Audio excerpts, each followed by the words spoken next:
The Breakup Survival Guide. Earlier this year, Mel Robbins' oldest daughter, Sawyer, went through the most devastating breakup of her life. After 2 years. In a committed relationship, the ending came abruptly and painfully. It wasn't just Sawyer who felt the loss, both families were deeply affected. As a parent, Mel described the experience of watching her child mourn as one of the hardest challenges she had ever faced. But 7 months later, after extensive reflection, therapy, and research, Mel and Sawyer turned this heartbreak into a lesson. Together, they developed a breakup survival guide, a framework to help anyone move through heartbreak and to help loved ones understand how to provide support. This guide does not offer quick fixes, cliches, or shallow encouragement. Instead, it explores the deep neurological, psychological, and emotional processes of heartbreak. And it explains why grief after a breakup feels so overwhelming and how to navigate it. Why traditional breakup advice often fails. Just love yourself. Because after a breakup, most people don't feel lovable at all. They feel rejected, unwanted, undesirable, and deeply insecure. Telling someone in that state to love yourself is like asking a drowning person to swim harder. It ignores the emotional reality of grief. Get back out there. Distractions like overworking, jumping into dating, or revenge makeover often keep the ex psychologically alive. When the motivation for change is tied to proving something to the person who left, the breakup bond remains unbroken. Stay busy and distract yourself. While well-intentioned, this advice rarely works. The truth is, healing requires processing the grief and rewiring the brain, not pretending the pain isn't there. Heartbreak is grief, and your nervous system feels it. Mel's therapist explained something crucial. Heartbreak is not just emotional. It is a neurological and physiological process. When we are in a relationship, our nervous system becomes intertwined with our partners. Their presence, voice, touch, habits, and daily interactions become part of how our body regulates itself. That's why, after a breakup, people still hear their ex's voice in their minds or instinctively reach for their phone to share news. The body is literally unlearning life with that person. Processing versus supporting yourself. Processing.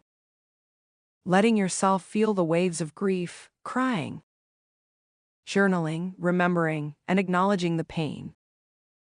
It is emotional digestion. Supporting. Giving your nervous system the space and tools to adapt.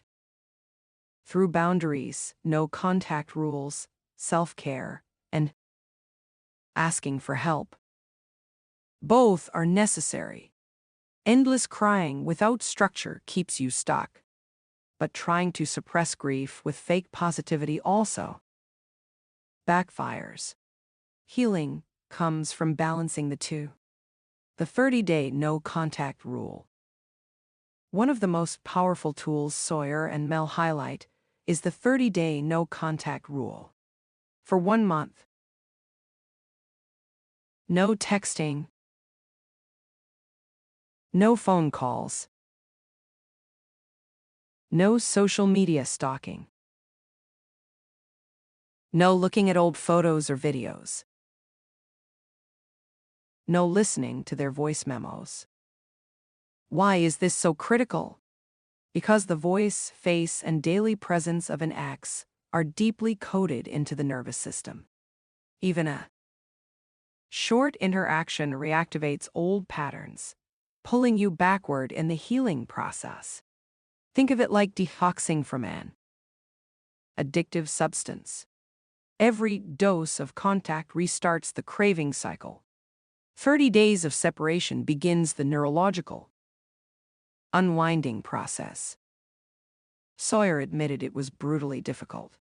She had dozens of impulses a day to reach out, but she also saw how her past breakups dragged on for years because she never gave herself the clean separation needed to truly heal.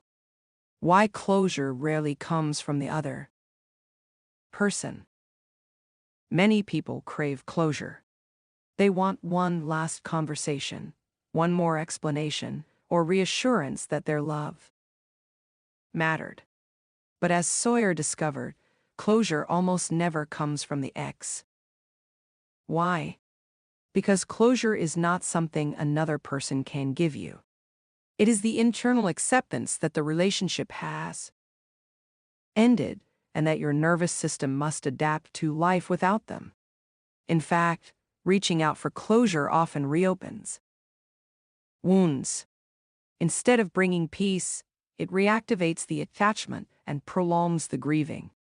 The real closure comes from time, self-reflection, and allowing your body and mind to fully process the separation. The temptation to keep them alive in your mind. Stalking him on Instagram.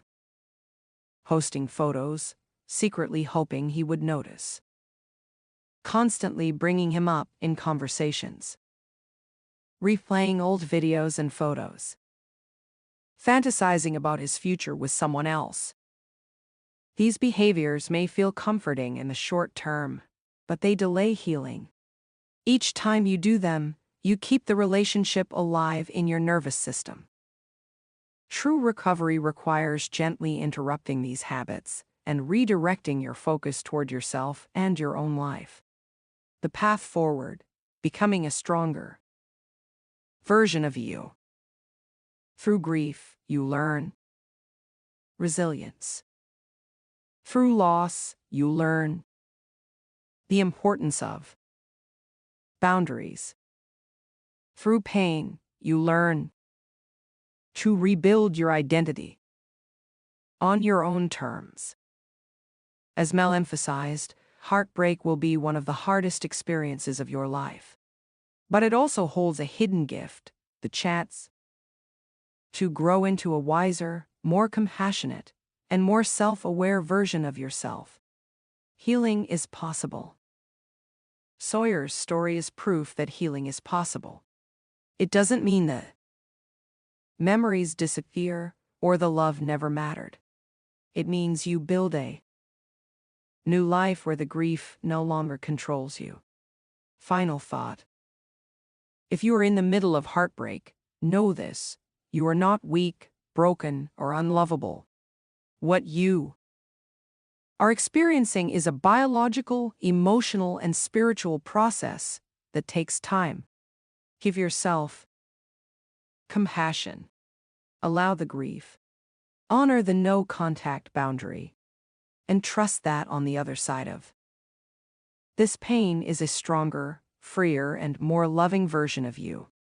Because heartbreak, as unbearable as it feels, is not the end of your story. It is the beginning of your transformation.